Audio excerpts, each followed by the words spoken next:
Good morning students. मैं doctor सुधा मित्तल।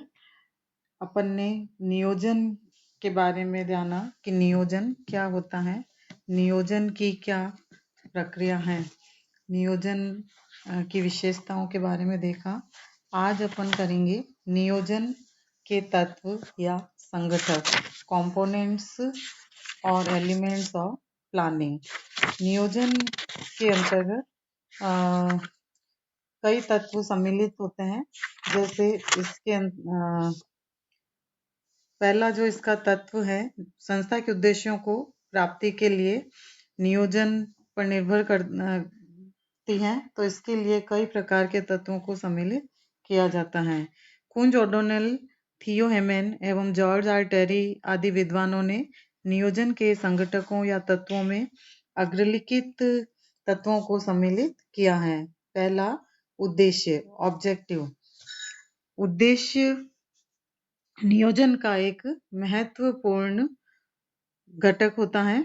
उद्देश्य साध्य होते हैं। नियोजन साधन, यह नियोजन का आधार बिंदु एवं प्रथम घटक एवं चरण है।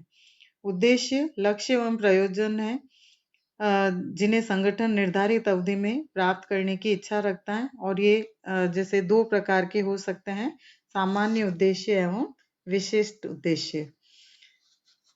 सेकंड है नीतियां। नीतियां योजनाएं हैं। नीतियां कार्य की मार्गदर्शक होती हैं, जिसके द्वारा समूह के सभी व्यक्ति एक से वातावरण में एक जैसी क्रिया करने के लिए एक दूसरे को जानकारी दे सकते हैं। इसी प्रकार से कार्यविधि, प्रोसीजर। कार्यविधि का अर्थ कार्य करने की क्रमबद्धता से है, ताकि संस्था के निर्धारित उद्देश्यों को प्राप्त किया जा सके, यानी कि किसी भी कार्य को किस तरीके से किया जाए, उसको कार्यविधि के नाम से जानते हैं। फिर है नियम, रूल्स। नियम का अर्थ कार्यविधि की एक ऐसी योजना से है जो यह बतलाते हैं कि अमुक परिस्थितियों में क्या करना है और क्या नहीं करना है। अन्य शब्दों में हम कहें तो नियम कार्य या व्यवहार की वे मार्गदर्शक बातें या योजनाएं हैं जिसका संस्था में सभी व्यक्तियों को अनिवार्य रूप से पालन करना पड़ता है। जैसे कुंज ओडोनेल के शब्दों में, नियम वे योजनाएं हैं जो कि आवश्यक क्रिया का मार्गदर्शन करते हैं और इनका चयन एवं योजनाओं की भांति विभिन्न विकल्पों में से होता है। तो सामान्यतः ये योजना के सरलतम रूप होते हैं। कुछ लोग नियम एवं प्रणाली को एक मान बैठते हैं जो कि दोषपूर्ण है। अतः नियम एवं कार्य प्रणाली में यह अंतर है कि नियम का दृढ़ता से पालन करना आवश्यक है। प्रबंधकों को वहां किसी भी प्रकार की स्वाधीनता नहीं मिलती है।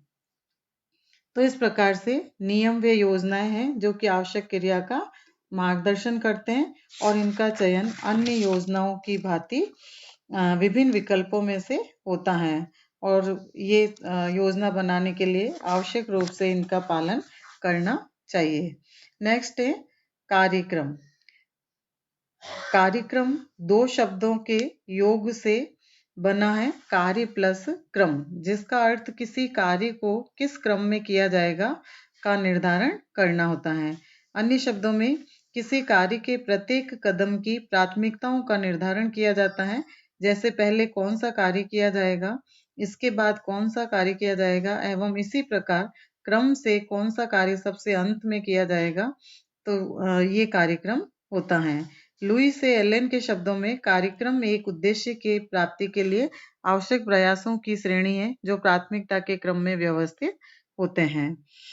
कार्यक्रम के प्रकार हो सकते हैं, जैसे अल्पकालीन कार्यक्रम, शॉर्ट टर्म प्रोग्राम, दीर्घकालीन कार्यक्रम, लॉन्ग टर्म प्रोग्राम, और सीमित कार्यक्रम, लिमिटेड प्रोग्राम। इसी तरह से व्यू रचना, स्ट्रेटेजी।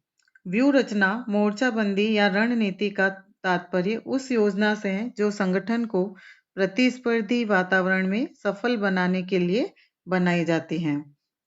अन्य शब्दों में व्यू रचना एक साधन है जिसके द्वारा प्रबंधक प्रतिस्पर्धियों, पूर्तिकर्ताओं एवं कर्मचारियों आदि के द्वारा अपनाई गई युक्तियों के आधार पर योजनाएं, नीतियां तैयार एवं परिवर्तित की जाती हैं। डाल्टन ई मैकलैंड ने इसको डिफाइन किया है। व्यू रचना अधिकारियों का वह व्यवहार है जिसका उद्देश्य प्रतिस्पर्धात्मक वातावरण में से संस्था के या निजी उद्देश्यों की प्राप्ति में सफलता प्राप्त करना है एवं जिसका आधार दूसरों के वास्तविक या संभावित कार्य होते हैं। तो इस प्रकार से व्यू रचना एक एकीकृत, व्यापक एवं समग्र योजना है जो फर्म के व्यू रचनात्मक लाभों को वातावरण की चुनौतियों से संबंधित करती हैं और उसकी रूपरेखा इस प्रकार तैयार की जाती है कि उसके क्रियान्वयन से उपक्रम के आधारभूत उद्देश्यों को प्राप्त किया जा सके। व्यू रचना भी दो प्रकार की होती है। आंतरिक व्यू रचना इंटरनल स्ट्रेटेजी और बाह्य व्यू रचना एक्सटर्नल स्ट्रेटेजी। आंतरिक ऐसी व्यवस्था जो उपक्रम के आंतरिक भागों से संबंधित होती हैं आंतरिक व्यू रचना कहलाती हैं, जैसे उत्पाद व्यू रचना, वित्तीय व्यू रचना आदि। और बाहरी ऐसी व्यवस्था जो उपक्रम की बाह्य संस्थाओं प्रतिस्पर्धियों से संबंधित होती हैं बाह्य व्यू रचना कहलाती है, जैसे प्रतिस्पर्धा की स्थिति, कीमत नीति, विपणन व्यवस्था, पूर्तिकर्ताओं द्वारा पूर्ति आदि। तो इस प्रकार व्यू रचना का नियोजन में बहुत महत्व होता है क्योंकि सीधी सीधी योजनाओं के बल पर प्रतिस्पर्धियों को परास्त नहीं किया जा सकता है। फिर है विधियां, मेथड्स। विधि या रीति किसी कार्यविधि के विशेष चरण को पूरा करने के लिए की जाने वाली क्रियाओं की प्रक्रिया को निर्धारित करती हैं। प्रत्येक कार्य के निष्पादन के आधार को विधि कहते हैं। यह किसी कार्य को करने का सर्वोत्तम तरीका है। जैसे जॉर्ज आर टेरी ने इसको डिफाइन किया है। विधि उद्देश्य उपलब्ध सुविधाओं, समय, धन, प्रयत्नों के कुल व्ययों पर पर्याप्त धन देते हुए किसी कार्य के निष्पादन के निर्धारण का तरीका है। इस प्रकार यह स्पष्ट होता है कि कार्यविधि के प्रत्येक कदम को पूरा करने के लिए अपनाई जाने वाली प्रक्रिया को विधि कहते हैं। फिर है बजट। बजट का आशय योजना के उस रूप से है जिसकी परिणामों की आंकड़ों में या परिमाणात्मक रूप से व्याख्या की जाती है। अन्य शब्दों में बजट एक ऐसी योजना है जिसमें विभिन्न अंगों में कार्य के लक्ष्य निर्धारित किए जाते हैं और इन्हें प्राप्त करने के लिए धन, समय, श्रम एवं अन्य साधनों के खर्चों के अनुमान लगाए जाते हैं। कुंज ओडोनेल के शब्दों में बजट एक योजना के रूप में अनुमानित भावी परिणामों के आंकड़ों के रूप में व्यक्त विवरण कहलाता है। तो बजट नियोजन का एक महत्वपूर्ण संगठक या तत्व है। प्रत्येक उपक्रम में उसकी समस्त क्रियाओं के लिए मास्टर बजट बनाया जाता है, जिसके अंतर्गत विक्रय बजट, विक्रय संवर्धन बजट, उत्पादन बजट, विज्ञापन बजट, सामग्री बजट, कर्मचारी बजट, उपकरण बजट, रोकड़ बजट एवं लागत बजट आदि को सम्मिलित किया जाता है। इसीलिए बजट नियोजन एवं नियंत्रण का एक महत्वपूर्ण औजार के रूप में माना जाता है, क्योंकि इसी के आधार पर किसी भी संगठन के कार्यकुशलता का मूल्यांकन किया जा सकता है। फिर है समय चक्र, शेड्यूल। कार्यक्रम की पूर्ति के लिए प्रत्येक कदम के लिए एक निश्चित समय को समय चक्र कहते हैं। अन्य शब्दों में कार्यक्रम के प्रत्येक कदम के लिए जब समय का निर्धारण कर दिया जाता है तो वह समय चक्र कहलाता है। कार्य को समय पर पूरा करना होता है और समय का अपना ही महत्व है, इसलिए यह कहा जाता है कि प्रत्येक कार्य समय पर होना चाहिए, क्योंकि समय निकल जाने पर समस्त कार्य व्यर्थ हो जाते हैं। तो हमेशा कार्यक्रम एवं समय चक्र साथ साथ चलते हैं। नया कार्यक्रम निश्चित करते समय समय का विशेष रूप से ध्यान रखना बहुत आवश्यक होता है और यही कारण है कि नियोजन में पर्ट एवं सीपीएम का जैसे टेक्निक्स का उपयोग किया जाता है। फिर है पूर्वानुमान। पूर्वानुमान नियोजन का महत्वपूर्ण घटक या तत्व है, आधार है, क्योंकि ज्ञात तथ्यों से निष्कर्ष निकालकर भविष्य के बारे में अनुमान लगाने के लिए किए गए प्रयासों को ही पूर्वानुमान लगाना कहते हैं। अन्य शब्दों में नियोजन के आधार भविष्य में योजना के क्रियान्वयन एवं संचालन के लिए वह पूर्वानुमानित वातावरण की आधार रचना होते हैं, जिसमें भावी मान्यताओं, पूर्वानुमानों एवं परिस्थितियों आदि को शामिल किया जाता है। कार्लिसिस के शब्दों में नियोजन के आधार पर उन दशाओं के संबंध में मान्यताएं हैं जो दीर्घकालीन नियोजन की अवधि में से संस्था के बाहर विद्यमान रहती हैं। इस प्रकार पूर्वानुमान से अभिप्राय ज्ञात तथ्यों द्वारा प्राप्त निष्कर्षों के आधार पर भावी परिस्थितियों के लिए अनुमान लगाना होता है, ताकि भावी घटनाओं से उत्पन्न होने वाली समस्त वित्त जोखिमों से बचा जा सके। और फिर है परियोजना, प्रोजेक्ट। परियोजना का तात्पर्य एक ऐसे कार्यक्रम से है जिसके उद्देश्य कम महत्वपूर्ण है, जो प्राय अल्पकालीन एवं कम विस्तृत होते हैं।